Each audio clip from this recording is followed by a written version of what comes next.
like Pinocchio. We gon' tell you the truth and nothing but the truth. Gangsta chronic players, this is not your average show.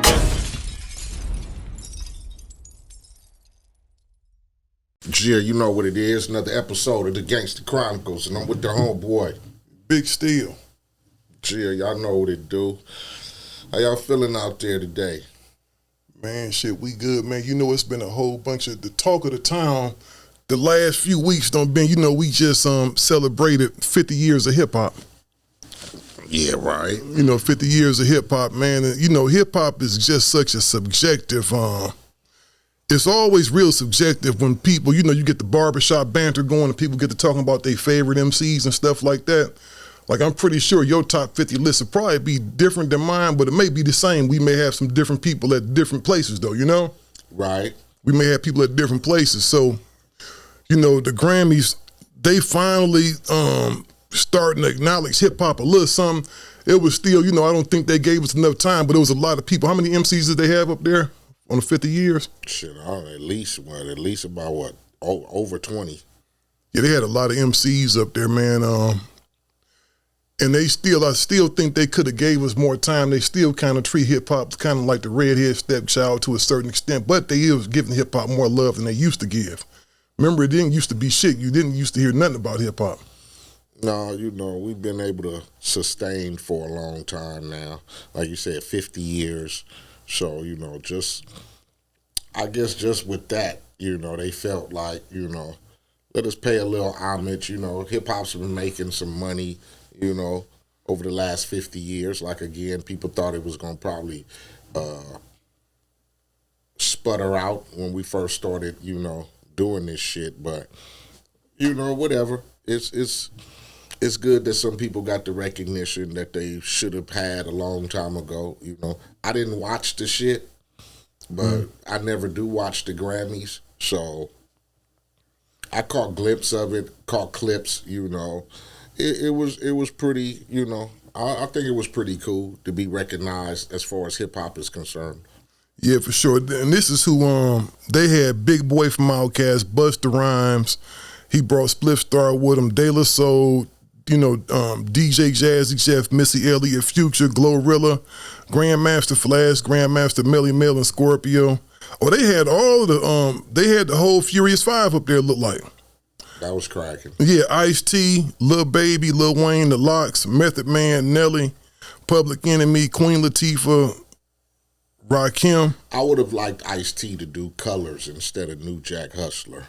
Yeah, and I've thought about that, man. I think that's that little East Coast bias coming in, because if you see, they had all of the Furious Five up there, and some of them guys had their whole group. Like, they didn't split the Lox up. Like, you know, they had, I know that was kind of some controversy a little bit between Willie D and Scarface, how Scarface just went up there and did his thing. And, you know, Willie D was he felt kind of slighted. Yeah. You know, and I could understand both sides, but again, that's the kind of like, the redhead stepchild treatment again, you know? Yeah, because, you know, I'm pretty sure, you know, Furious Five didn't get to perform all their verses, but, you know, they were there. Yeah. Spliff, you know, he's busted a couple of rhymes on some projects. You know, he hasn't had any full-length projects, but he was still there.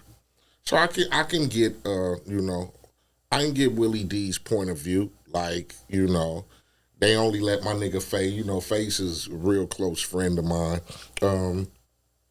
I can get that, you know, they stepped to Face, popularity of the Ghetto Boys or whatever, but, you know, I think it would have been official if they would have had at least Willie there on stage, you know. Yeah. Bushwick, rest in peace, you know.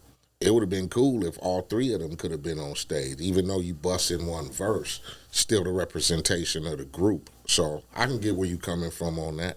But then you don't want to pass up no opportunity either. Yeah, I can see both sides. I don't think Face, like, you know, we was talking about the Grammy committee. I don't know if he'd have had that pull, because if he'd have did try to pull it, well, if Will don't come, I'm not coming. They probably told him, well, don't come, then they probably just replaced him with somebody else. I think I would have probably at least presented it to him. Like, okay, y'all want me to perform, you know, a third of my verse from Mind playing tricks on me.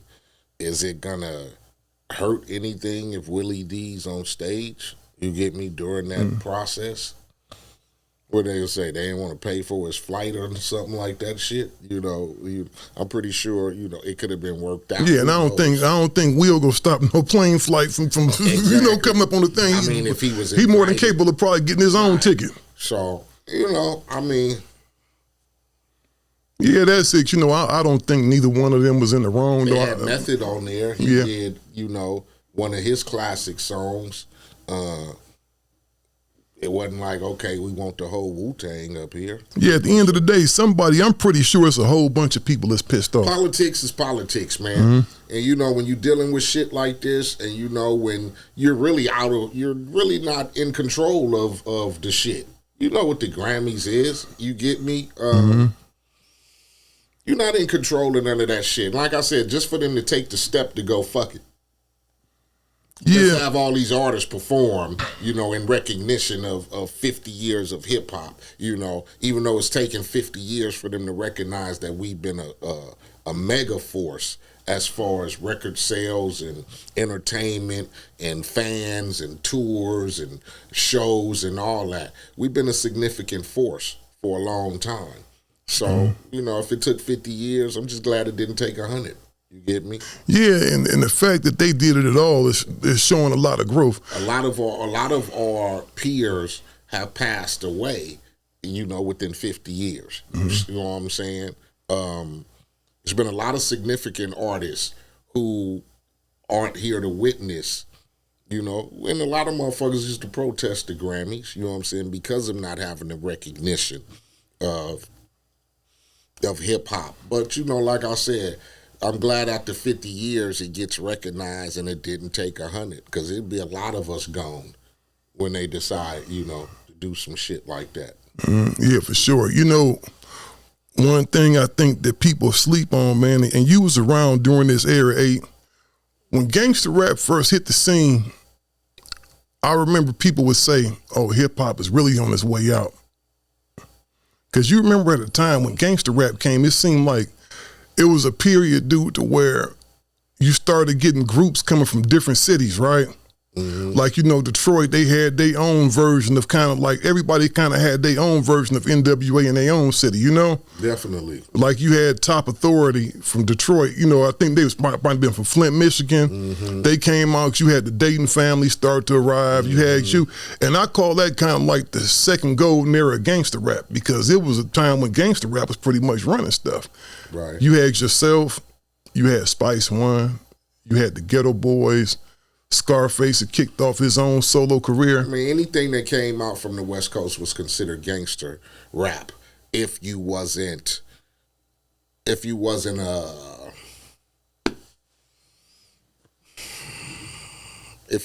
Young MC, Tone Loc, fucking Souls of Mischief, Delta Funky Homo Sapien type.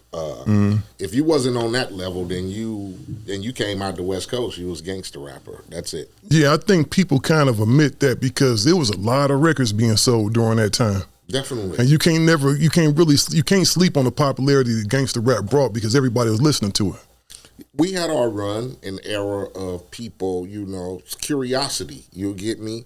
When we put out movies like Colors and Menace and Boys in the Hood and shit like that, the curiosity of the life on the West Coast became peak to some people, and a way for them to get into more than past the movies. We had a run. You get me?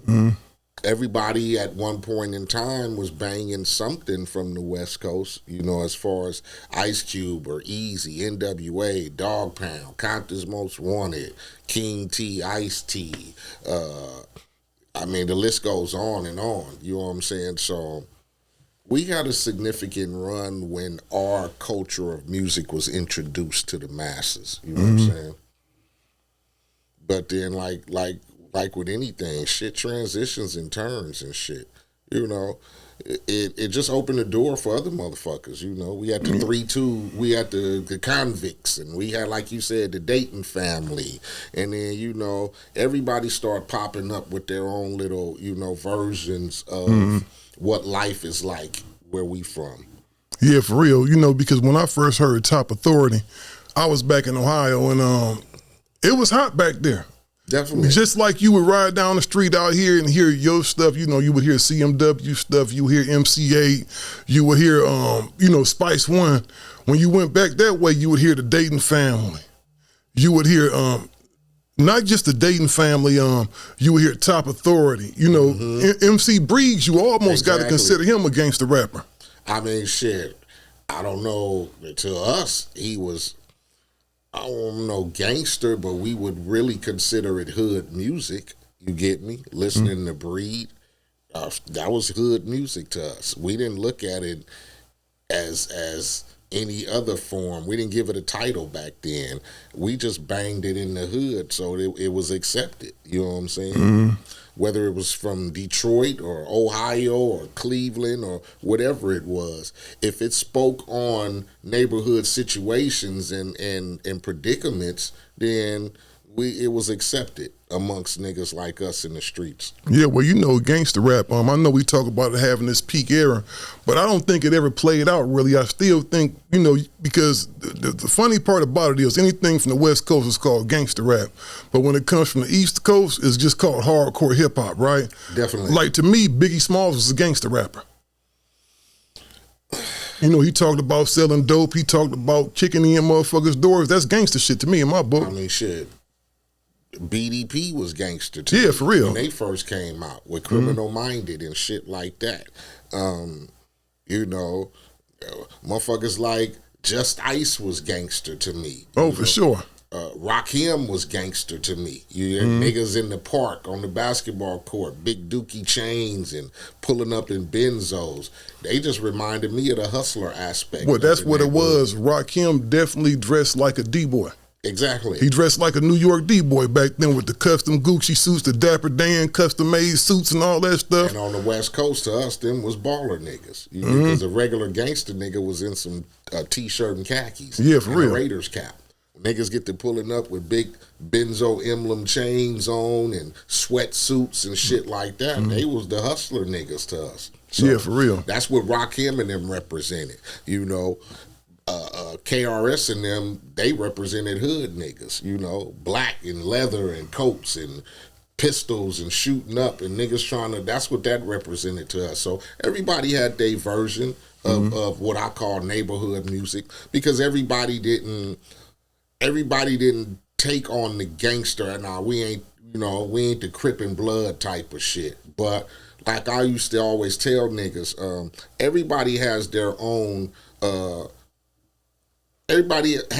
tradition of what the neighborhood motherfucker was to them. You know what I'm saying? We just came from the era where it was Crips and Bloods. On other places, like you said, when I went to New York in the early stages of rapping, I didn't, there was no, bandanas and niggas like that, but I knew there was hard niggas in the projects and niggas on the blocks, and you had your crews and cliques, and you had your hard motherfuckers, put it like that. Like you said, we consider Biggie hardcore because Biggie talked about selling dope.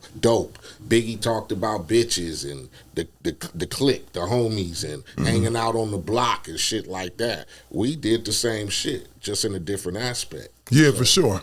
It's definitely looked upon as two different things, and I don't think it ever played out. Gangster rap is still going strong. No, because everybody, like you said, now you see it, with the little Dirks and the little babies, and you see it with the young homies coming up, and they still representing what they from. They putting it into different forms and shit nowadays, and they have their way, they slang, they way of talking to the people about where they from, where they grew up, how niggas around them are, situations that they've been through. It's just like everybody not Crippin' and Blood.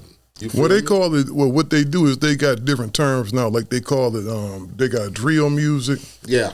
They got, the southern version of it is called trap. So everybody got their own version. Yeah, we was their own gangster, versions. they drill, down there they trap. Everybody had got their own rendition of it, but it's all ghetto music, you know what I'm saying? It's all music that's for the expression of the neighborhoods, I feel, Like we had Nip, like you said, we had the Little Babies, and we got the Little Dirks, and we got everybody who got their own rendition of what life was like growing up in the neighborhood. You know what I'm saying? Would you consider Lil Wayne a gangster rapper?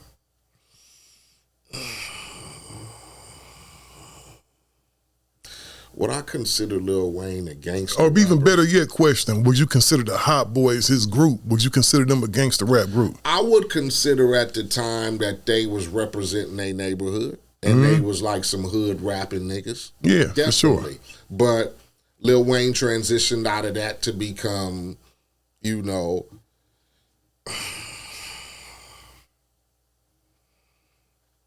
I look at Lil Wayne's era like I look at a Kendrick now.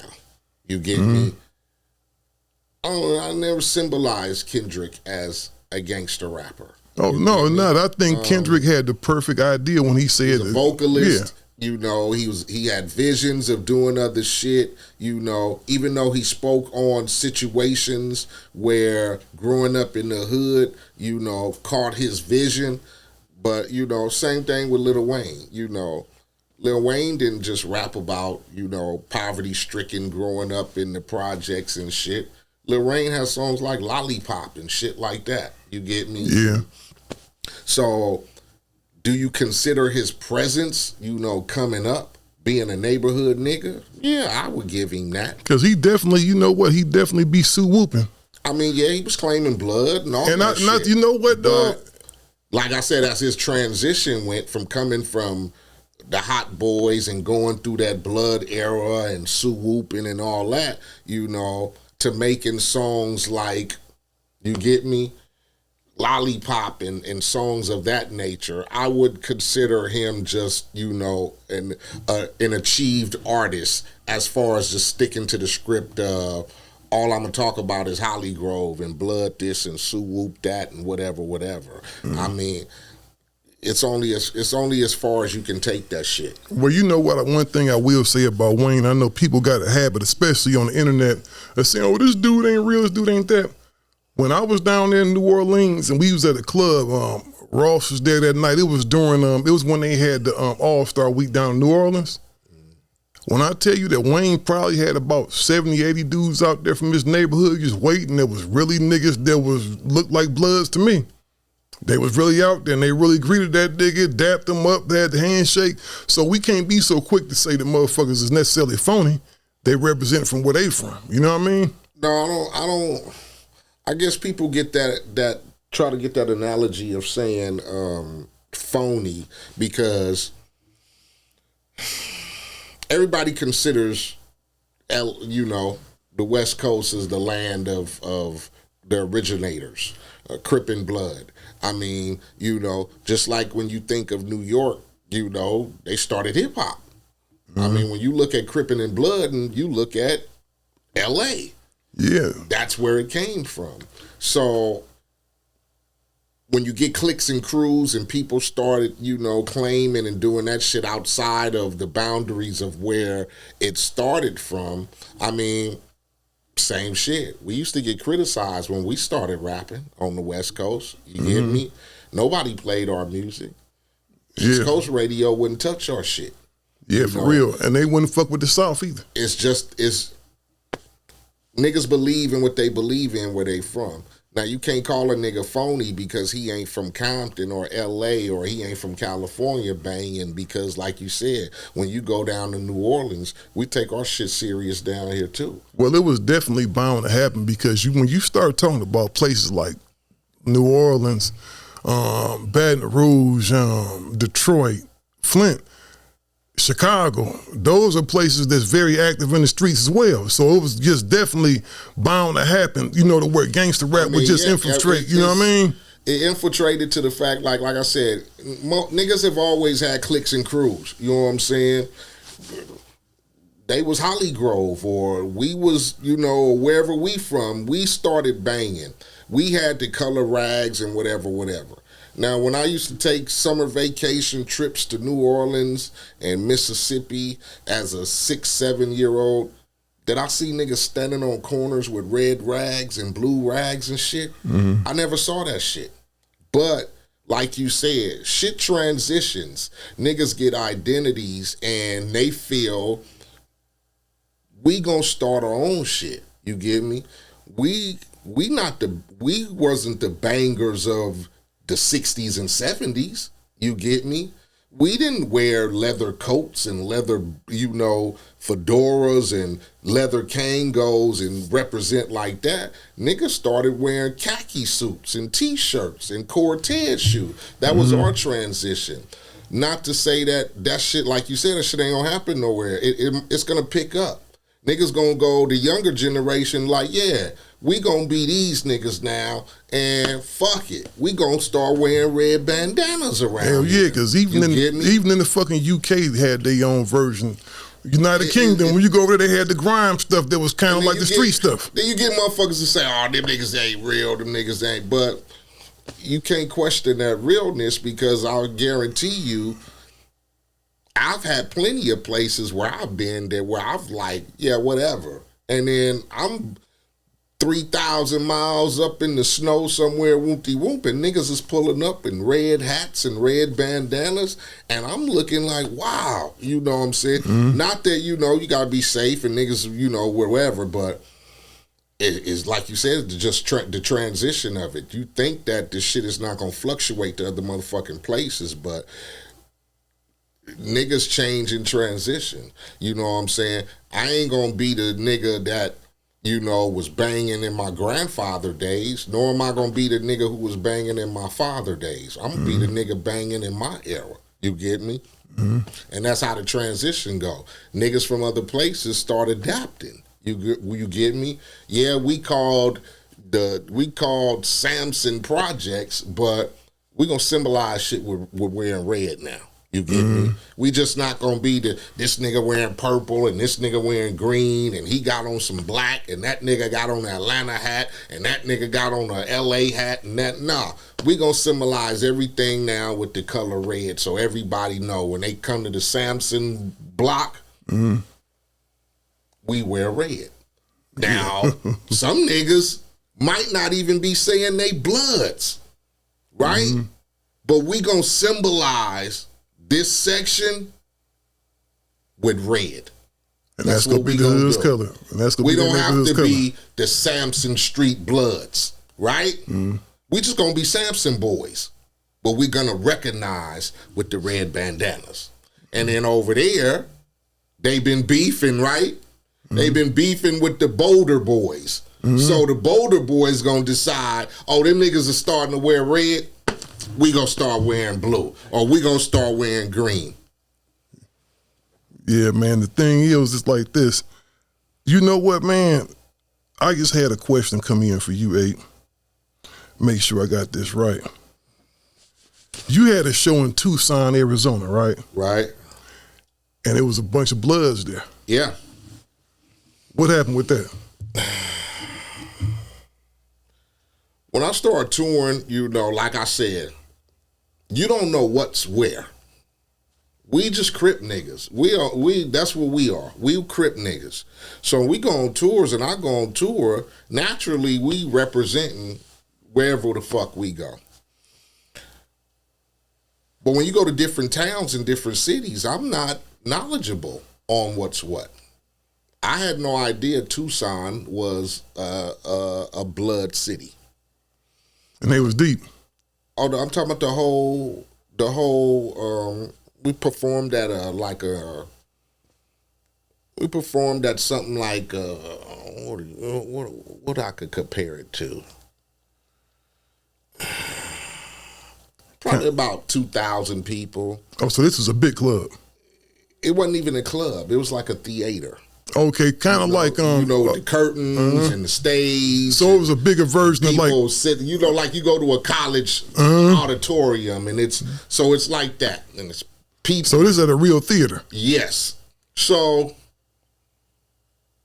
And I was on a promo tour with the label. So it was Sony representatives there.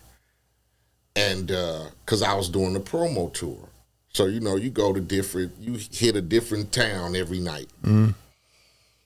So I had all the homies with me, the regulars, Chill, Bam, all of them, whatever. And when we get to the venue, I'm noticing while we getting out the van in the parking lot, I'm seeing a lot of red, It's probably around 93. Seeing a lot of red. I don't pay no attention because I've dealt with that. You get me? I've dealt with going to places and it's a few blood homies there and, they hit you with their rags and their signs but by now I'm considering myself a professional, even though I'm still hood. Nigga, I gotta get this money and do you're not tripping. You're going to go do a show. And then I'm like, shit, all these motherfuckers done paid their money. So it's filled to capacity. So we go out there, we do the show. It's full. It's a house full of bloods. But I get on stage, I still do my performance. Nothing happened while we was on stage. You get me? Nobody threw nothing. You had a few dudes, hitting us up or whatever. But in all, they were still jamming to the music.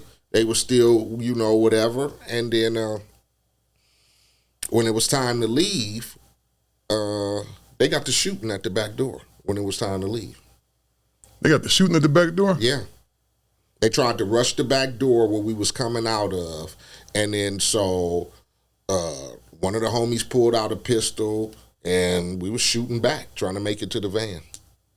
That's crazy, man. You know what?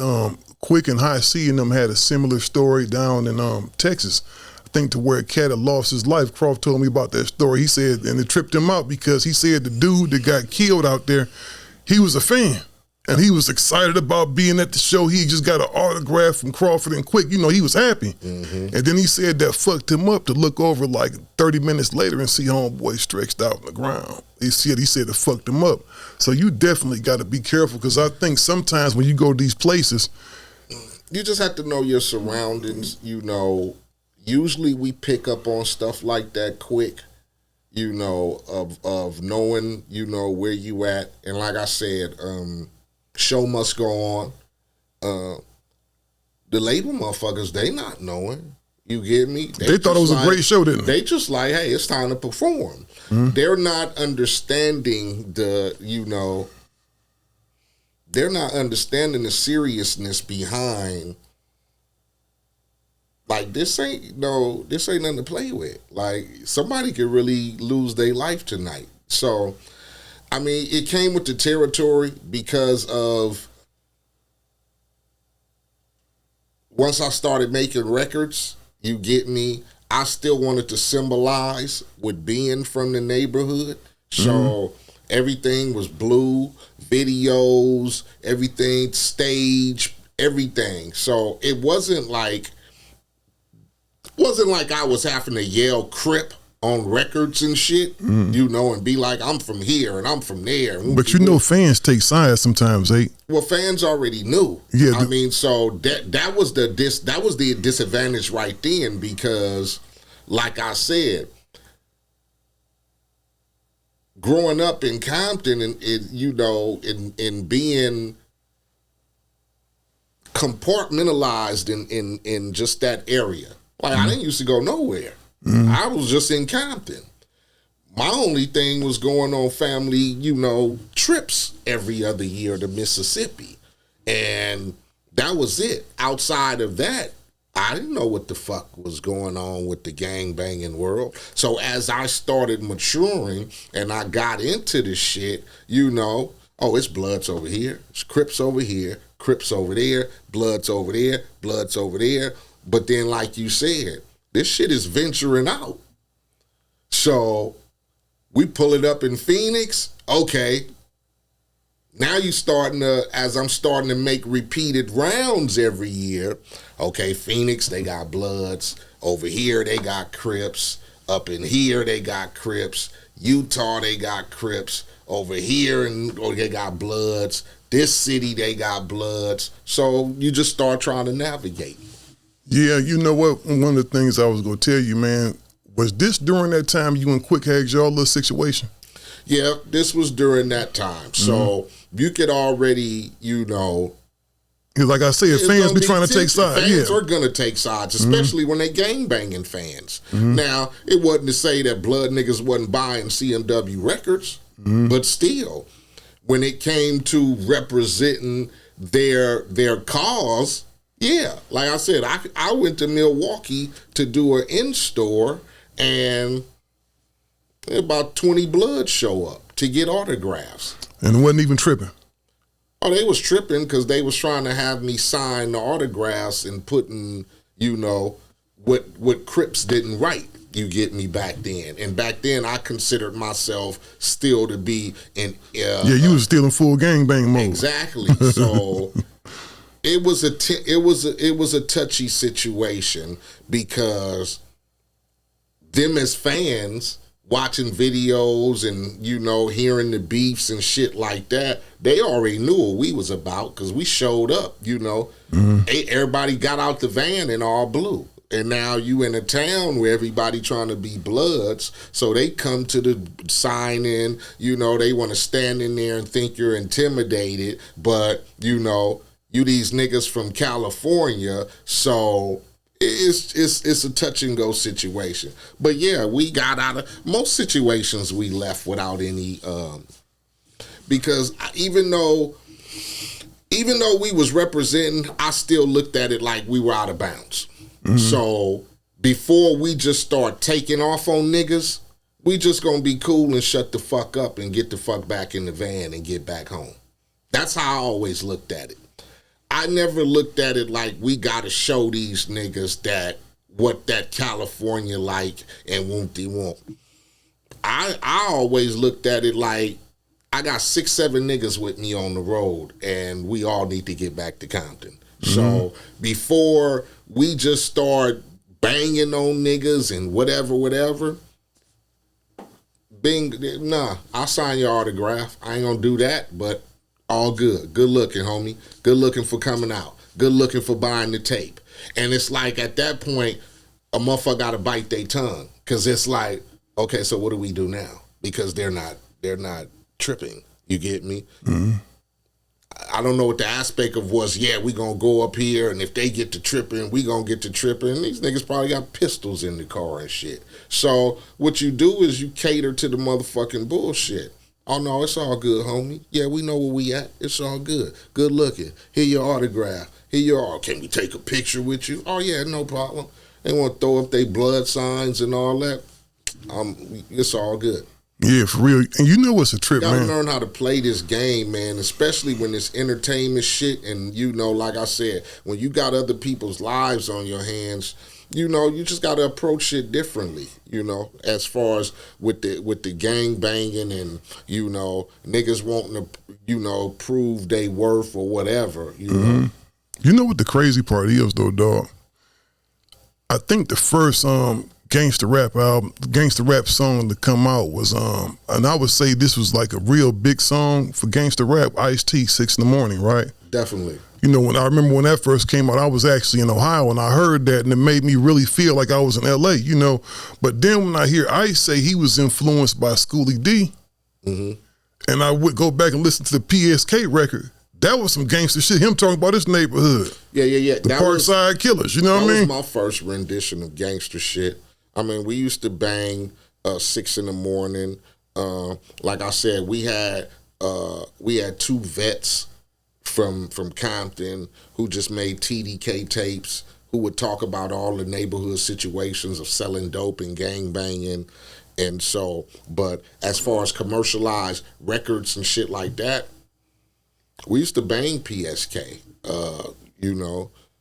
It was a Schoolie D was gangster to us, even though he wasn't talking about LA and Bloods and Crips. the feel and the atmosphere of the song just made you think of this nigga on some hood shit. You'll get me? And like you said, he was talking about his neighborhood. You know what I'm saying? So that's where gangster shit started to me, was listening to niggas like him, listening to niggas like Just Ice, you know, listening to niggas like Rakim and shit when they talked about their neighborhoods and what they did and whatever. So Just Ice was definitely on some gangster shit. Yeah, Just Ice was gangster. You know, Booger Bandit, Bitch, and all that shit, man. You know, he talked some big shit too, man. He talked some shit too. He talked real big shit. You know what I want to go to, man? And I know this is something we've been chopping up over the last few days. It's a lot of motherfuckers in their feelings now because Billboard put that top 50 MCs list out, right? And me and you talked about this, man. The thing with hip hop is so subjective, man, because it's based on everybody's opinion. Me and you could put together a list of our top 50 and it may be the same people, but you may have my number 1 and number 15. Exactly. I mean, everybody's probably going to have a bulk of the same artist in a top 50, and then you got to look at how you labeling that, because are you going to top 50 as of right now, or you going to top 50 greatest of kind of like all time, yeah, if it's according to you, because then like I say, who tells these, quote, people who picking these lists that you're the motherfucker to pick the list? Is there some committee that voted that you're the authentic and your list is the authentic? Who gives a fuck? That's your opinionated list, because I guarantee you my shit gonna be different than Billboard's. Hell yeah. It's gonna be different than yours. It's gonna be different than Snoop's or Mac 10's or Jay-Z's or whatever. You get me? And then I don't even know if I want to come up with a list like that, because I'm just grateful to fuck that hip-hop came through and it sustained 50 years. Yeah, for real. I don't want to sit up and go, yeah, who's the greatest motherfucking rapper of all? Like they doing football or they doing basketball, you know. It's the greatest motherfucking player ever. But who has that title to say you the greatest motherfucking rapper ever? Yeah, you're right, because even though, because it's a nigga who could be born 10 years from now who could be the best motherfucking lyricist in the last 20, 30 years. Are you going to say he's the greatest of all time? Well, you got to think about it like this, though, Eiht, right? I do have a problem to a certain extent, because I fuck with Future's music and I fuck with Gucci, man. This ain't in no way me dissing them.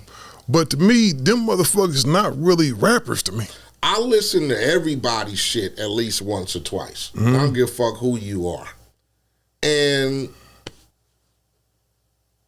point of the matter is, I got some songs that's better than maybe Snoop's. Snoop's got some song that's better than me. Snoop got songs that's better than Jay-Z. Jay-Z got a song or two better than Snoop. Method Man got a song or two that's better than Raekwon's. Raekwon got a song or two better than Meth. It just goes around the table. You get me? Can you say you get, because I like one song off of this nigga's album and don't like the rest of the shit. I like 2 songs off of this nigga album and don't like the rest of this shit. You get me? But am I going to call him greater than him because I like 2 more songs better than his one? I don't know. Like I said, if you want to put that, if you want to go to the popularity contest and go who's made the most money and who's made the most impact as far as hip hop, you're going to go, everybody's going to say Jay-Z. Well, right? yeah, exactly. Well, you know one thing if I will. You're looking at what has been accomplished, what a nigga had to do, my nigga getting people on the Super Bowl. You get me, to perform. So if you want to say the greatest motherfucking contributor to hip hop as far as right now and a nigga who's still at the forefront, yeah, a lot of people gonna say Jay-Z. But then when it come to lyrically, are you gonna say lyrically Jay-Z is the best motherfucking rapper lyrically? Well, you know what? I think Jay-Z definitely has done his shit, dog, and he does his thing, but when I see somebody say him number 1, I'm kind of like, I can see, because Jay ain't no slouch, but yeah, but if that's you going off of My nigga has had a magnificent run. Oh yeah, for an incredible run. And if you look at from where I look at where he came from, because I used to be signed on the label with Jazz. Mm-hmm. If you look at him from back when he was doing songs like Hawaiian Sophie, my nigga then came, you get me, Rocket Ship. Oh yeah, for sure. You get me? For sure. But like I said, are there some songs that I'd be like, You get me? Mm-hmm. I'm pretty sure you could, out of all the songs Jay-Z's ever put on, there's a couple of songs you could skip over.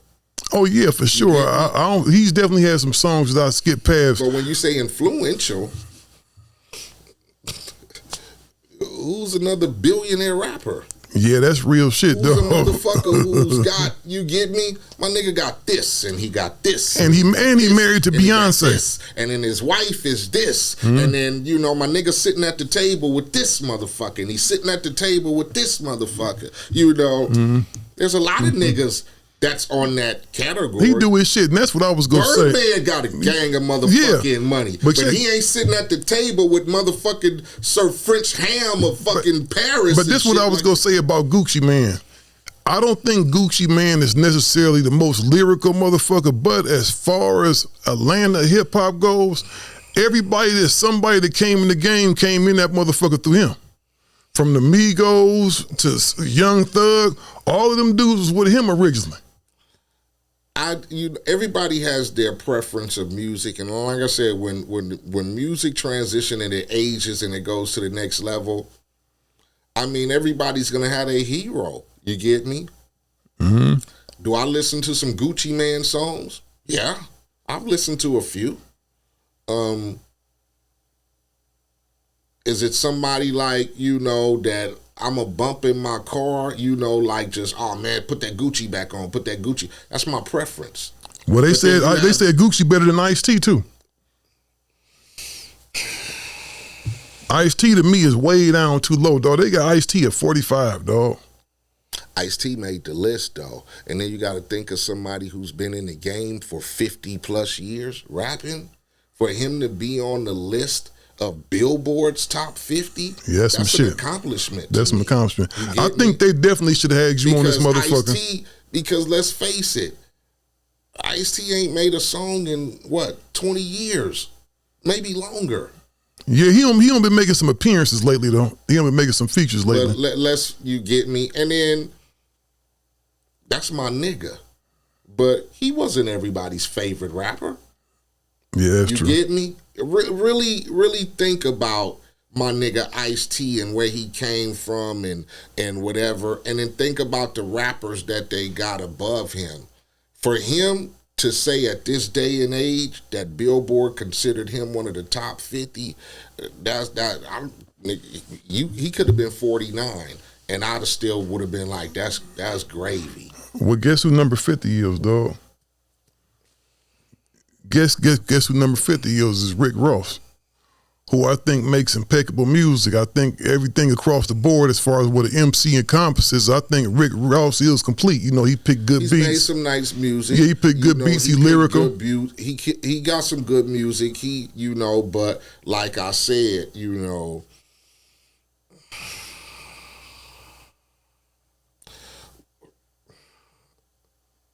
where would you in your own personal, where would you put Rick Ross? Because this is what the magazine editors and charters and all that. Rick Ross would definitely be in my top 25.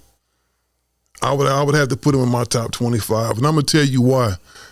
Because to me, are there 25 other niggas historically better than Rick Ross? Oh, 100%. Then there you go. 100%. But this is what I would say though, Eiht. I would say, everything that encompasses an MC, me and you probably got the same criteria.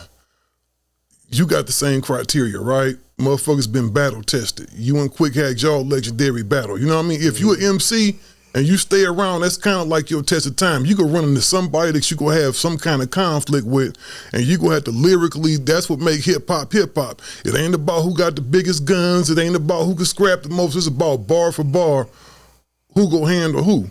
And to me, No disrespect to 50 Cent, but 50 Cent was a monster at that time. I thought it was over with for Ross. When he came out with the pictures of him being the CEO and all that shit, man, nigga Ross skipped right over that shit and kept it music, dog, and he served 50. Well, that's because when it all came down to the music, he couldn't fuck with him.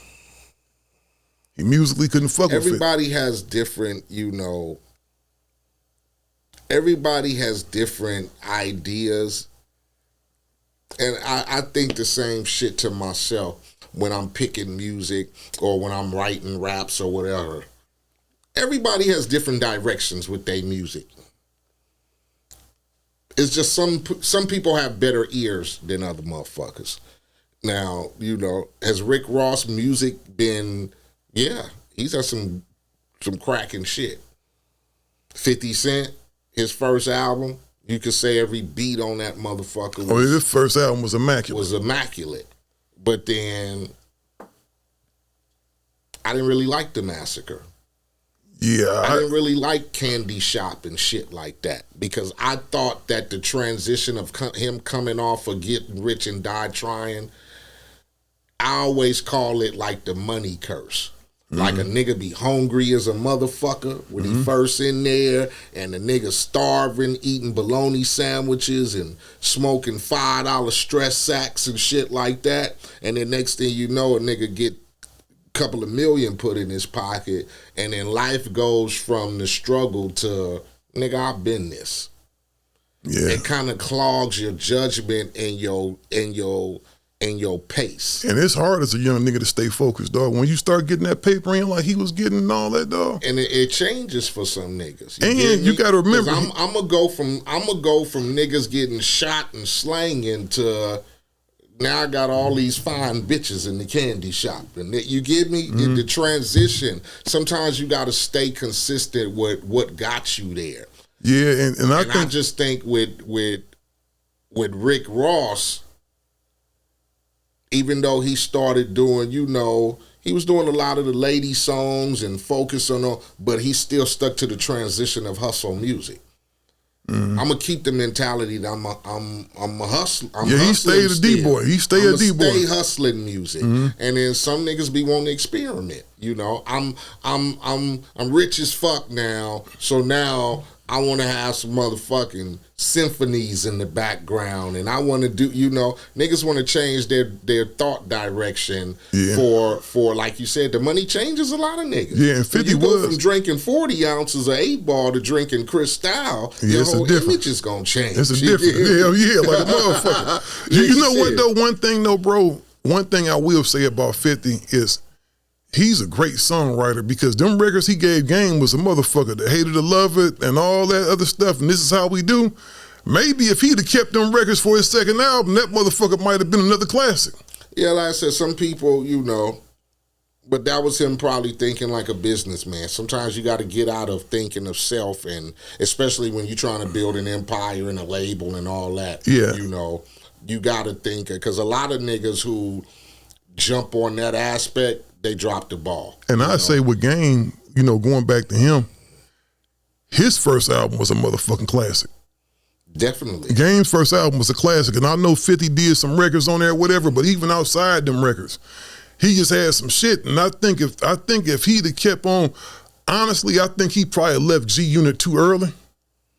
I think he should have just stayed. He wanted to, you know, I could get the thought process because, you know, coming from Compton, you know, we always tend to have the attitude of, you know, we can be successful without a lot of, you know, outside influence. And for him being a Compton native, dealing with, you know, the New York cats, he probably, I want to establish my own, you know. Yeah. And then at the time, you know, 50 was beefing, you know, with outside entities.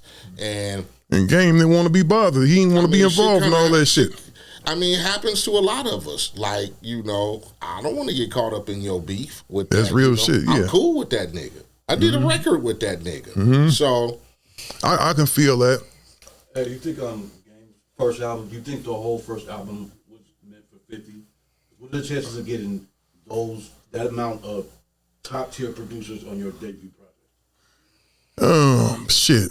Yeah, Kanye. He definitely had to have $1 million budget for that shit for sure. Yeah, because he was already there with Dre. You know what I'm saying? And we all know Dre. Take his time. I mean, he's had what, 3 top tier artists walk out the Aftermath door because you taking too fucking long. Yeah, you get me? Rakim was there, Busta was there, Eve was there, and before a project could even get started, it was like, hey, I'm out of here. I mean, so they felt like, why waste his talent? 50 is on a roll, so let's stick him over there to see if we could, you know what I'm saying? And then, like I said, at that time, 50 was probably thinking like a label head and an entrepreneur. And so, like, yeah, let's blast this nigga off. You get me? Why have him sit on the bench when he clearly got talent? Because Dre wouldn't be trying to pick him up. So let's just switch him over, and because, nigga, you got time to focus on the project. Dre don't have time for that shit. Yeah. You got you hot right now. You coming off of what, a 10 million selling record? G Unit is popping. So why not hand you this young motherfucking pit bull and that's when they probably put that record together. Hey, when you first heard that nigga, was you thinking that this young nigga's a monster? Who? A Game. I fucked with Game before when Game was fucking with JT the Bigger Figure. I was fucking with Game. He came over to the little studio we used to be at in Compton, and we did a song together. So I didn't even know of him until one of the homies was like, yeah, this young dude from Compton, he pretty hot. But, he was really fluctuating up in the Bay because he was fucking with JT. Was fucking with JT the Bigger Figure one time. The homie called him over, and he came over. A couple of the homies came over with him. Everything was good. We smoked, wrote a song, and I think we put it out on a mixtape. So he's always been a cool nigga. He's always been a cool nigga with me. Game is a cool nigga. I got nothing but love and respect for that brother. Like I said, I think because they knew that he would be able to take off, that they didn't want to waste the talent, so they put him over there so that he could get something started. Because let's face it, if he had to probably wait on Dre, he probably would have never came. From what I heard, and I could be wrong, but I heard that Dre was going to let him, because like you said, Dre take his time. And I heard that his album probably was going to be a while coming out or something like that, but then 50 stepped in and said, I like this motherfucker. Yeah, let's do something. Put him over here. Let's put something over there. And it's still all in the same family, because Dre's here with Aftermath, so fuck it. We just gonna let him ride the G Unit route to get him out quick. Yeah, you know what I just thought about, bro? If you had to name the top city for hip-hop right now, dog, in probably like the last 15, 20 years, you would have to say Compton, California, dog. If you think about all the MCs that came out that motherfucker, dog. We got a lot of MCs who are significant.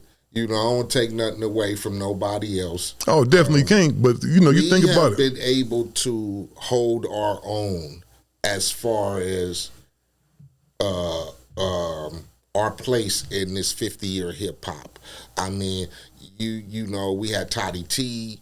We had Mixmaster Spade. I mean, Toddy T was the first. He came with the Batarang. Everybody banged the Batarang.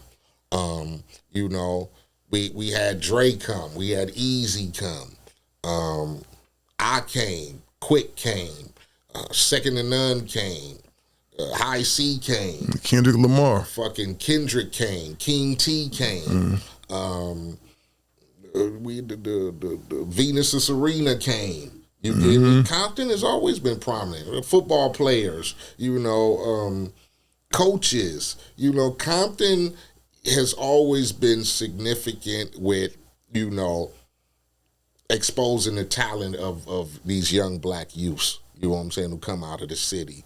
So it should give anybody the hope of being stuck in gang banging and dope dealing and, poverty and all that. It should give anybody the incentive to want to better themselves, because Compton wasn't no joke. Oh, it wasn't no joke, and still ain't no joke, because there's some young cats coming up out the city now. You know, you got a bunch of young dudes. I would say the biggest thing going on right now on the West Coast, and it ain't just the OG's fault, because I listen to a lot of young cats. You know, I fuck with a couple of youngsters. And they things seem to be, well, the OGs don't mess with us. And then my thing is for them is like, you guys have a problem to where you feel like a motherfucker's obligated to do something for you and he not. I have no problem with the youth, the transition of hip hop as far as Compton representation or whatever. I've always had a problem with wanting to signify themselves separate than what has been going on. You know, we had a lot of push for new this and new that. And that's when they had the New West thing.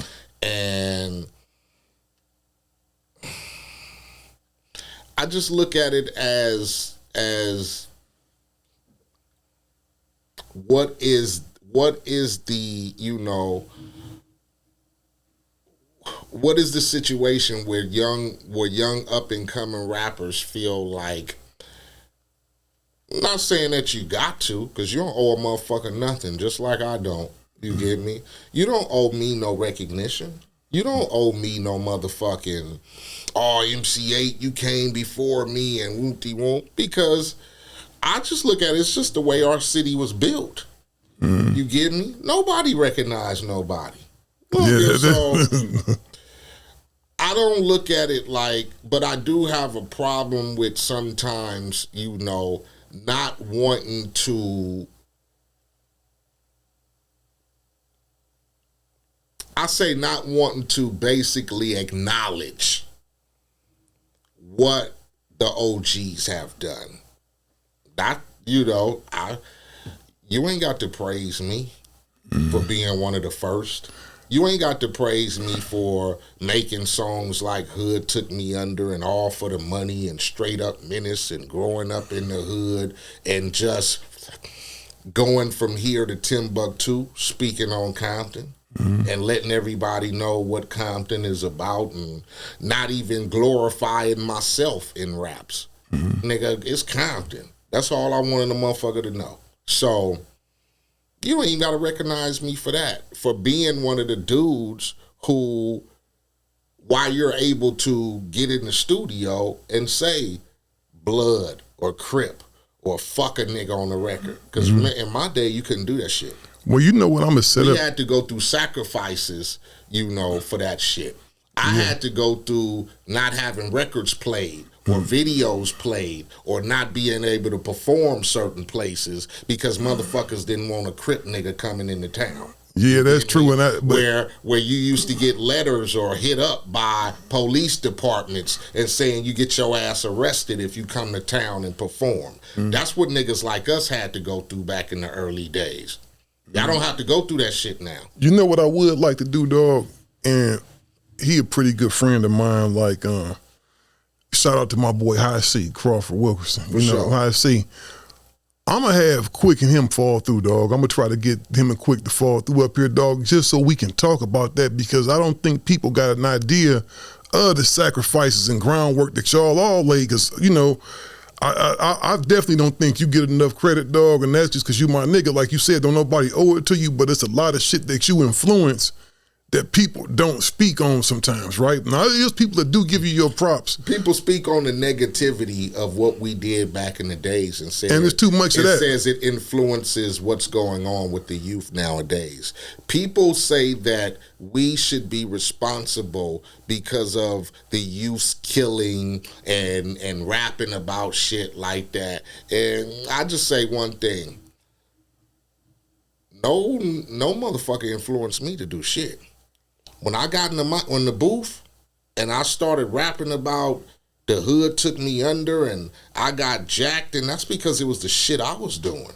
It wasn't because I watched nobody else do that shit and go, yep, I'm going to be just like MC so-and-so, or I'm going to be just like, nah, nigga, I want to be me.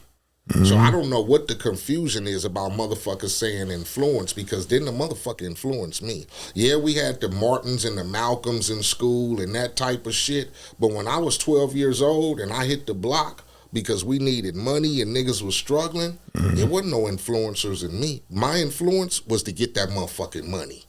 That was my influence. So nobody influenced me to start selling dope. I started selling dope because I needed money. Nobody influenced me to,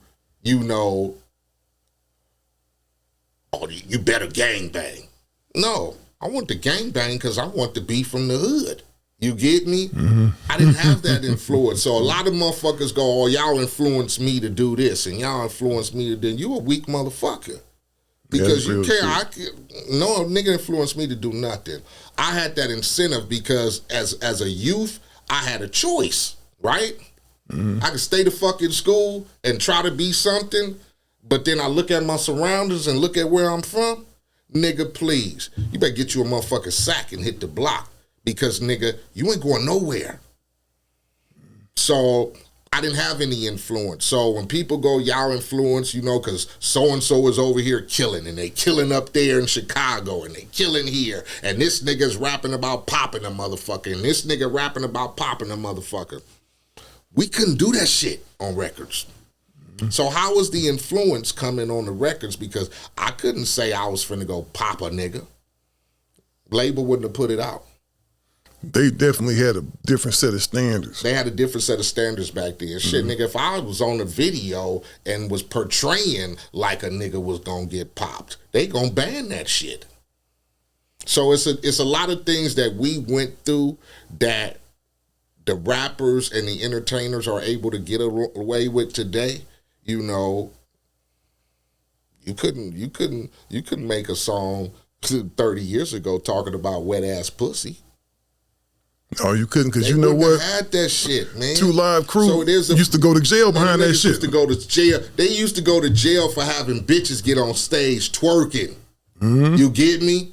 They used to go to jail for getting on stage going, throw that D and shit like that. Lock You get me? motherfuckers up. They go to jail for songs like Doodle Brown and shit. You know what I'm saying? So I feel we took a lot of shit that enables, the young homies to do a lot of what they want to exercise today.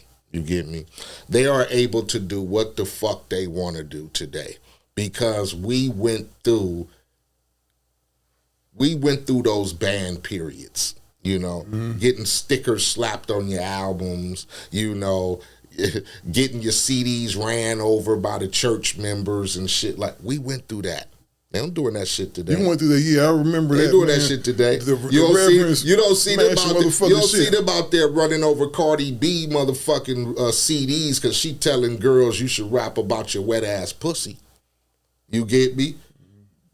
They don't do that. So you're able to flex what you want to do nowadays as far as this hip hop concerned, and that's because a lot of us went through a lot of shit to be able to express yourself today. So, it's good that, again, the Grammys recognize 50 years of hip hop, because, like you said, niggas like Grandmaster Flash and them who started shit like this, just imagine what type of shit they went through, getting their records played and trying to get the motherfucking message out and all that shit. Motherfuckers not believing that this shit was gonna last 50 years. And for some of you niggas who just 20 years old, 21 years old, we fought the struggle for the last 30 years. So now you niggas can be pulling up in Rolls Royces and wearing fat chains and streaming and doing all that shit, because a lot of us didn't get that money that we should have been getting, like how y'all getting today. You get me? That's it, man. Because I know for sure Todd and them, the Toddy T's, even the Melly Males in the world, they didn't really see the financial benefits of what hip-hop became. You didn't. In my era, you started seeing a little, you get me, but then you had to be mega to, you get me? Nowadays, shit, all you gotta do is turn on the studio in your kitchen and make up a song, and you might be the next motherfucking megastar. Well, I remember EPMD's lyrics when they was flossing. He said, "I get 1,000 a show." Been many places. And back then, that was a big thing back then. $1,000 a show. I remember when I was a kid and I heard that, I said, "Ooh, them niggas get $1,000 a show." Rap niggas right now clearing $500,000 or $250,000 for shows. You get me? That's rap niggas. And listen to them lyrics. I got 1,000 a show. And even Biggie, not too far ago, he said, "Get 5 G's a show gate." You know, I'm going back to Cali. Nigga said 5 G's a show, and that's when Biggie and B was that nigga. It was rough. Like I said, we started off in the 90s, and it just wasn't like that. You get me? You fucking with regular motherfuckers. Like I said, but nowadays, you know, the finances are different. You know, the money is different. The fans are different. The streaming and all the crypto and all the other different shit. So everything is different nowadays. So again, it's glad to be, you know, recognized, even though, you know, I wasn't a part of it, but I don't give a fuck. Just to see some of my peers that I respect, Scarface, a real good friend of mine. I know Buster real good. I know Method good, you know. Just to see some of those dudes, you know, who's been in the struggle as long as I have, to finally be able to, you know, hey, after 50 years, motherfuckers finally see that we here and we here to stay. So that's how I look at it. The number one music genre in the world that overtook country music, and that's big because hip hop and country music used to go back and forth for that number one spot. Now hip hop is winning it convincingly. No, we have collected the masses of fans as far as music and entertainment. You know, it's just our music, and then when you got some of them who likes our music as well, you know, you just winning, because it's just not just it's not even just a one-sided thing. Everybody loves hip hop. Blacks, Mexicans, whites, Chinese, fucking foreigners, fucking Africans, fucking whatever, fucking the Saudis. Everybody love rap. Shit, you know what I'm saying? Everybody love rap. So it's in commercials. It's in everything nowadays. So, like I said, it was glad that it was introduced. Thank God for, you know, them New York niggas who opened the doors and who started in the parks and who started on the basketball courts and DJs and niggas, you know, hitting them clubs and the tunnels and shit like that from as far as back as I could remember and see, and listening to niggas like the Fat Boys and the Treacherous Three and, you know, all them early Grandmaster Flash and fucking, you know, White Lines and all that type of shit, man. It's come a long way. So I'm just thankful to be a part of something that people finally recognize as being significant. You know what I'm saying? Hell yeah. Well, man, we gonna go ahead and shut this one down, man. Yeah. And one thing I want to tell y'all, man, make sure y'all go follow our Instagram page, the Gangsta Chronicles Podcast. Follow our Facebook page, Gangsta Chronicles Podcast. You know, hit 8 up. What's your 808? Hit me up at 808 8 Compton. You know, I'll try to respond to all my people. So hit us up, man. You know what I'm doing. We getting the show back cracking. We back. So y'all tune in, man. It's what it do. GC. For sure. And we out of here.